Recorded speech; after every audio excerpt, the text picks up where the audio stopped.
Bienvenidos a esta tercera clase ya del estudio que estamos realizando en el primer libro de los Reyes. Como ya dijimos en las clases anteriores, por más que estamos en el primer libro, siempre tenemos que tener en mente que es un solo libro. Primera y Segunda Reyes es un solo libro que por una cuestión práctica fue dividido en dos. Recordemos que antes no los teníamos en un iPad o en un teléfono o en una Biblia impresa pequeña, sino que eran grandes rollos y que eran en papiros y muchas veces impresos en cuero, y era muy difícil manipular los libros grandes, llevarlos al templo para poder leerlos. Entonces se dividieron en partes. Por supuesto también hubo otras divisiones, se dividieron en capítulos. Y luego se dividieron también en versículos, y eso nos ayuda en este momento para encontrar ciertos pasajes con más facilidad, para recordarlos, identificarlos, compararlos. Bueno, una serie de grandes ventajas, pero hay otras que no son ventajas, son desventajas, porque muchas veces el hecho de que los libros de toda la Biblia estén divididos y tengan además capítulos y tengan además versículos, nos confunde, y muchas veces retiramos versículos o partes o capítulos y los extraemos del contexto, los separamos del contexto, porque hay un pasaje que nos gusta mucho y decimos, wow, este versículo, Romanos 3:23, y lo extraemos del resto de la carta que el apóstol Pablo le escribió a la iglesia que estaba en Roma. Pablo escribió una carta, no escribió un montón de versículos sueltos, un montón de ideas. Era una sola idea, él estaba tratando de llevarlos a un sentir. Entonces, cuando nosotros quitamos un versículo del contexto, generalmente podemos caer en problemas. Por eso tenemos siempre que recordar que no hay que quitar cosas de contexto, que la Biblia es la palabra de Dios, escrita, inspirada por el Espíritu Santo, debe ser leída, inspirada por el Espíritu Santo, para que sea no la letra la que nos esté diciendo algo, sino el Espíritu de Dios hablando a través de la letra directamente a nuestro corazón en forma personal. Por eso cuando volvemos, yo me entusiasmo, pero ahora volvemos inmediatamente al libro primero de los Reyes. Tenemos que tener en cuenta que esta es una historia, y cuando lo dijimos, la primera clase, creo, es una historia que pudiéramos graficarla como un plano inclinado. Me gusta esa imagen, espero que usted, que nos está mirando hoy a través de este video, se la pueda hacer en su mente. Un plano inclinado, donde luego de que el pueblo de Israel llegara a la tierra prometida, guiado por Moisés, cruzara a la tierra prometida, guiado por Josué, y Josué, con orden directa de Dios, dividiera la tierra de Canaán y le entregara a cada familia un sector. Después de todo eso, empezaron los problemas porque quedaron muy divididos. Hasta ese entonces, el pueblo de Israel venía en bloque salieron de Egipto, en bloque anduvieron por el desierto, en bloque cruzaron, en bloque comenzaron la conquista, Jericó y las demás ciudades, pero ahora se habían dividido. Entonces, las demás tribus, naciones, pueblos que estaban allí habitando, comenzaron a guerrear contra las distintas familias que ahora ya no eran tan fuertes, estaban débiles porque se habían separado. Entonces comienza la etapa de los jueces y muchos de ellos trataron de unificar Israel, pero la verdadera unificación de Israel comienza con la monarquía. La monarquía comienza con Saúl. Luego Saúl no logra involucrar al 100% de las familias en una nación única, en un Estado de Israel. Pero sí lo logra David, y luego, por supuesto, lo consolida su hijo Salomón.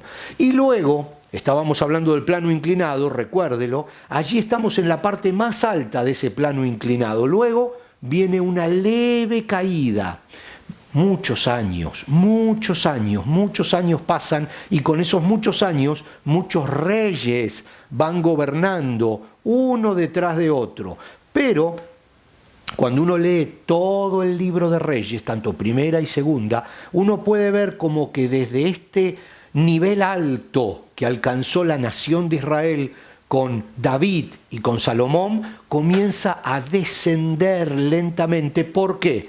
Porque lentamente esos distintos reyes que reinaron en Israel fueron apartando la vista de Dios, apartando la vista de la ley de Moisés, y Dios fue retirando lentamente su apoyo a esta nación, a su pueblo, porque su pueblo se alejó de él, hasta que llegó el punto, el límite, donde Israel fue atacado por Babilonia, atacado por Nabucodonosor, y Nabucodonosor conquista Jerusalén, la capital, la ciudad de David, y por supuesto destruye el templo que había construido Salomón, y que nosotros vamos a estudiar un poquitito el tema de la construcción. Bueno, les hice solo un pantallazo, una idea general para decirles y hacer hincapié en que cada vez que nosotros estemos en una clase, tengamos en mente siempre que esta es una historia y estamos viendo pasos en esa historia, lamentablemente pasos que no iban hacia arriba, iban hacia abajo. Muchas veces en nuestra vida pasa lo mismo, vamos tomando decisiones sin darnos cuenta, nos vamos alejando de la voluntad de Dios, porque el plano inclinado no siempre es tan inclinado que nos damos cuenta enseguida que estamos cayendo. A veces vamos bajando sin darnos cuenta, pequeños pasitos que nos llevan lamentablemente a apartarnos de Dios y por supuesto a una caída, a una derrota, a un mal momento, a un pecado. Así, esto mismo le pasó al pueblo de Israel y esto mismo se detalla en el libro de los Reyes. Bueno, ya nos pasamos un tercio de la clase haciendo la introducción, así que vamos a estudiar entonces ahora y a leer esta etapa cuando está por morir David, ya anciano. Salomón toma el trono, lo vimos en la clase pasada, y vamos a leer los consejos que David como padre le da a su hijo Salomón para que gobierne. Este consejo David se lo tendría que haber dado a cada uno de los reyes de Israel, porque si cada uno de los reyes de Israel hubieran seguido el consejo de David, hoy habría otra historia en el planeta. Por eso es muy importante que usted hoy preste mucha atención al consejo que David le está dando a su hijo Salomón y lo tome para sí. Es muy importante y puede cambiar mucho en el futuro de su vida. Vamos a leer Primera Reyes, capítulo 2, los versículos 1 al 4. Cuando ya se acercaba el momento de morir, el rey David le dio el siguiente encargo a su hijo Salomón. Yo voy camino al lugar donde todos partirán algún día. Ten valor y sé hombre. Cumple los requisitos del Señor tu Dios y sigue todos sus caminos. Obedece los decretos, los mandatos, las ordenanzas y las leyes que están escritas en la ley de Moisés, para que tengas éxito en todo lo que hagas y donde quiera que vayas. Si lo haces, el Señor cumplirá la promesa que me hizo cuando me dijo: si tus descendientes viven como debe ser y me siguen fielmente, con todo el corazón y con toda el alma, siempre habrá uno de ellos en el trono de Israel. Qué hermosa enseñanza, qué hermoso consejo. David muere. David finalmente muere y dice el mismo capítulo 2, ahora los versículos 10 al 12, luego David murió y fue enterrado con sus antepasados en la ciudad de David, Jerusalén. David reinó en Israel durante 40 años, 7 de ellos en Hebrón y 33 en Jerusalén. Salomón lo sucedió y se sentó en el trono de David su padre, y su reino se estableció firmemente. Salomón era un hombre muy inteligente, ya lo habíamos dicho también en las clases pasadas, muy inteligente, un hombre preparado. Pero creo que el detalle clave de toda su vida se basó en una feliz decisión que tomó. Varias veces hemos dicho que las decisiones que nosotros tomamos en la vida marcan nuestro futuro. Todas marcan nuestro futuro. Cada vez que decidimos algo, estamos modificando nuestro mañana. Cada vez que damos un paso, estamos modificando nuestro mañana. Y de hecho, si no tomamos decisión, si no damos ningún paso, también estamos modificando nuestro mañana. Eso significa que no tomar decisiones también es tomar una decisión. Salomón tomó una decisión muy importante cuando comenzó su reinado. Y ahora lo vamos a leer. Le pidió algo a Dios. Decidió caminar de una manera. Y eso modificó para siempre su vida, la vida de su familia, la vida del reino, la vida de su casa y la vida de su pueblo. Vamos a leerlo. Primera Reyes 3, 5 al 14. Dice, esa noche el Señor se le apareció a Salomón en un sueño y le dijo, ¿qué es lo que quieres? Pídeme y yo te lo daré. Salomón contestó, tú mostraste fiel amor hacia tu siervo David, mi padre, un hombre transparente y leal, quien te fue fiel. Hoy sigues mostrándole tu fiel amor al darle un hijo que se siente en su trono. Ahora pues, Señor mi Dios, tú me has hecho rey en lugar de mi padre David, pero soy como un niño pequeño que no sabe por dónde ir. Sin embargo, aquí estoy en medio de tu pueblo escogido, una nación tan grande y poderosa que no se puede contar. Dame un corazón comprensivo para que pueda gobernar bien a tu pueblo y sepa la diferencia entre el bien y el mal. Pues, ¿quién puede gobernar por su propia cuenta a este gran pueblo tuyo? Al Señor, dice la Biblia, le agradó que Salomón pidiera sabiduría. Así que le respondió, como pediste sabiduría para gobernar a mi pueblo, con justicia, y no has pedido una larga vida, ni riquezas, ni la muerte de tus enemigos, te concederé lo que me has pedido. Te daré un corazón sabio y comprensivo, como nadie nunca ha tenido jamás, ni tendrá. Además te daré lo que no me pediste, riquezas y fama. Ningún otro rey en el mundo se comparará a ti por el resto de tu vida. Si tú me sigues y obedeces mis decretos y mis mandatos como lo hizo tu padre David, también te daré una larga vida. Acá vemos la decisión que tomó Salomón. Apenas había subido al trono, apenas se había muerto su padre, tenía fresco en su corazón, en su mente, esas palabras de David que le decía, cuidado David, tienes que seguir al Señor si quieres prosperar en todos tus caminos, si quieres que te vaya bien, que tengas éxito, nunca te apartes de la palabra del Señor. Ese era el consejo que el padre le había dado a su hijo antes de morir. Y su hijo con eso en la mente y en el corazón se va a dormir. Y tiene un sueño. Dios se le aparece y le dice, Salomón, ¿qué quieres que te dé? Es como si a usted, ¿se acuerda de la lámpara de Aladino? Que frotaba la lámpara, salía el genio y decía, ¿qué quieres que te dé? Bueno, acá Dios se le aparece y le dice a Salomón, ¿qué quieres que te dé? ¿Cuál es tu deseo? ¿Qué es lo que quieres más profundamente en tu corazón? Si a usted se le apareciera Dios en este momento y le dijera, ¿qué quieres que te dé? ¿Qué le pediría? ¿Qué le pediría a Dios?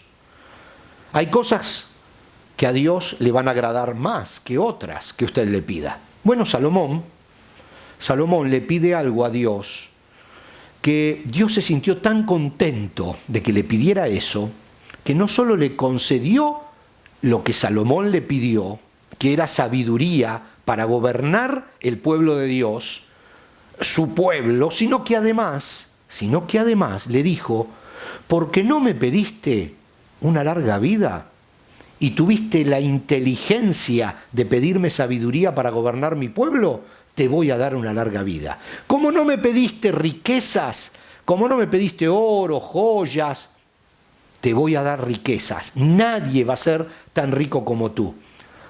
Como no me pediste todas esas cosas que piden los demás y fuiste tan inteligente de pedirme sabiduría para gobernar a mi pueblo, te voy a dar la sabiduría y todo lo demás. Una decisión de Salomón, una sabia decisión, le valió para todo el resto de la vida. Y miren, la Biblia pone ejemplos aquí en el libro de los Reyes. Pone un ejemplo de la sabiduría y un ejemplo de la riqueza. Vamos a verlo rápidamente.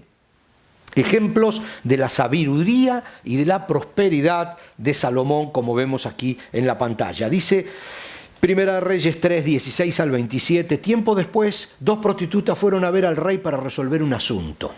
Esto es un ejemplo de la inteligencia, de la sabiduría que había adquirido el rey Salomón. Una de ellas comenzó a rogarle: ay, mi señor, esta mujer y yo vivimos en la misma casa, ella estaba conmigo en la casa cuando yo di a luz mi bebé. 3 días después, ella también tuvo un bebé. Estábamos las dos solas y no había nadie más en la casa. Ahora bien, su bebé murió, dice, durante la noche porque ella se acostó encima de él. Luego ella se levantó a la medianoche y sacó a mi hijo de mi lado mientras yo dormía. Puso a su hijo muerto en mis brazos y se llevó al mío a dormir con ella. A la mañana siguiente, cuando quise amamantar a mi hijo, el bebé estaba muerto. Pero cuando lo observé más de cerca a la luz del día, me di cuenta de que no era mi hijo, dice esta mujer.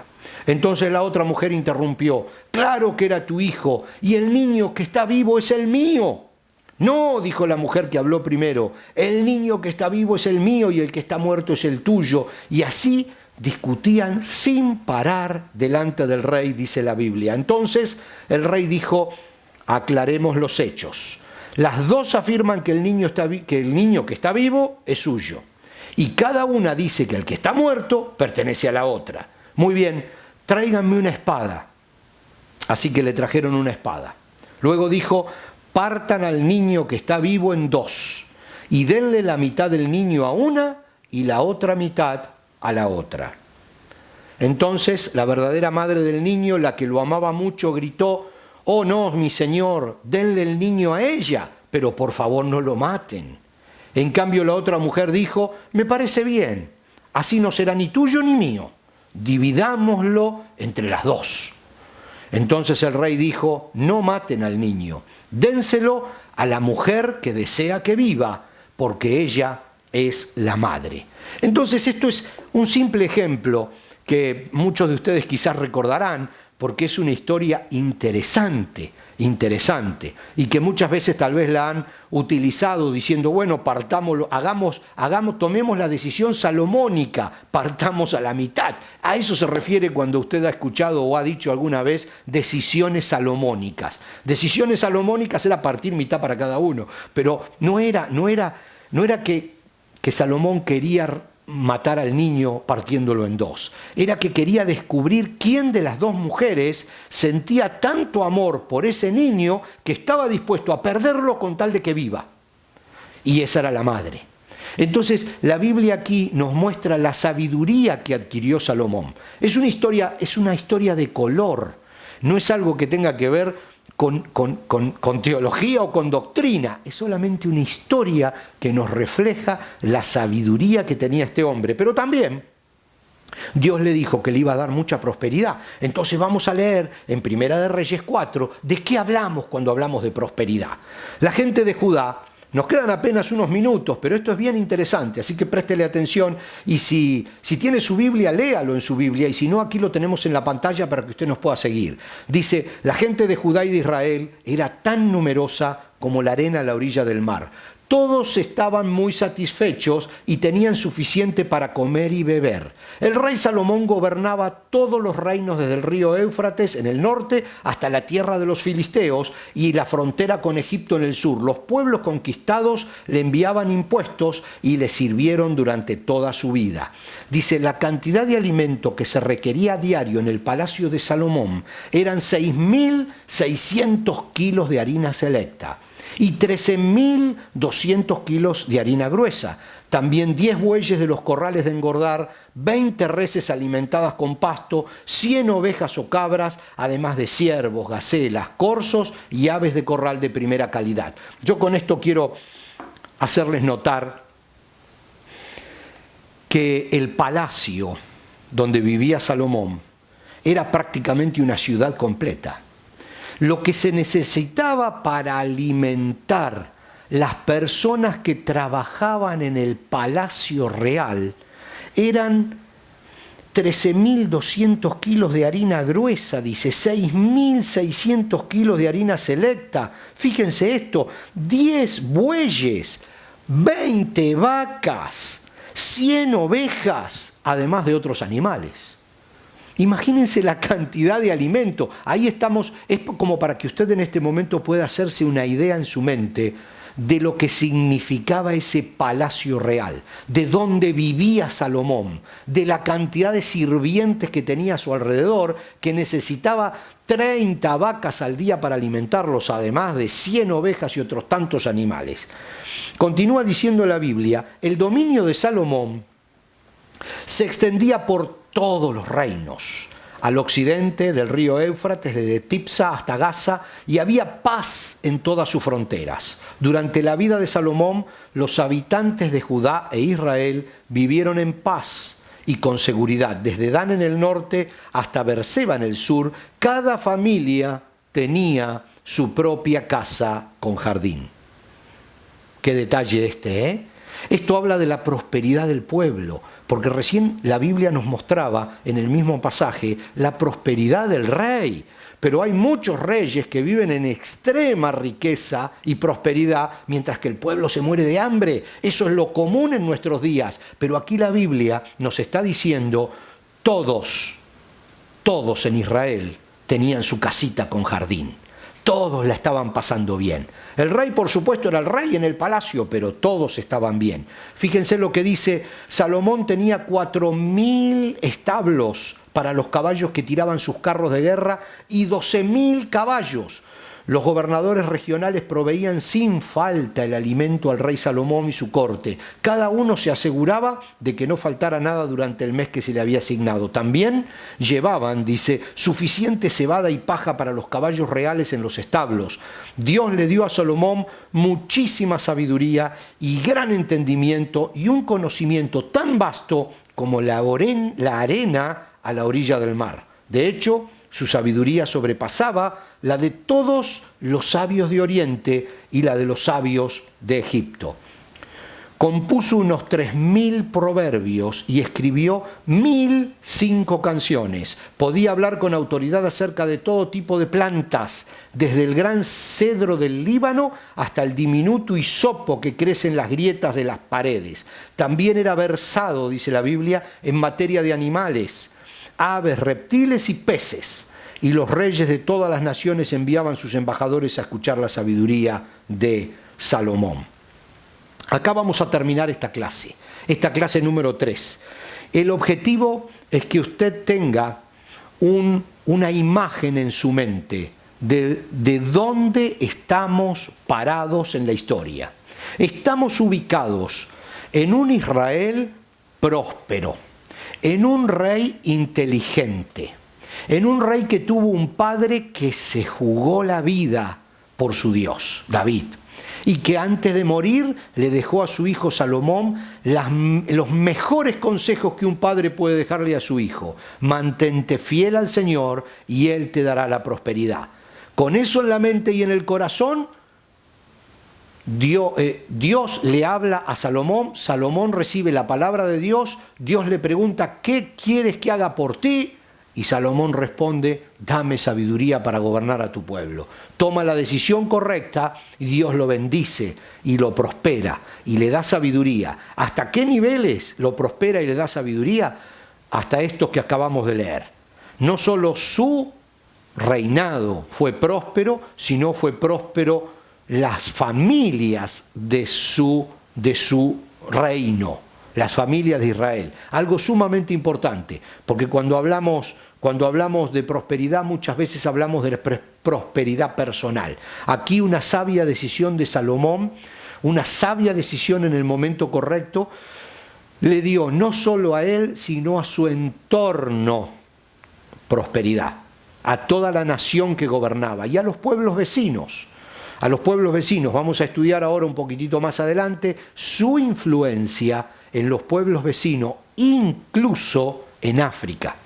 Y vamos a hablar un poquito de Etiopía en las clases que vienen y de la reina etíope, que se acercó al rey Salomón y cómo se relacionó con él, y hasta el día de hoy hay historias relacionadas, profundamente relacionadas en Etiopía con Israel, hasta el punto que es muy probable que el arca perdida del pacto se encuentre en Etiopía, por una decisión también sabia del rey Salomón.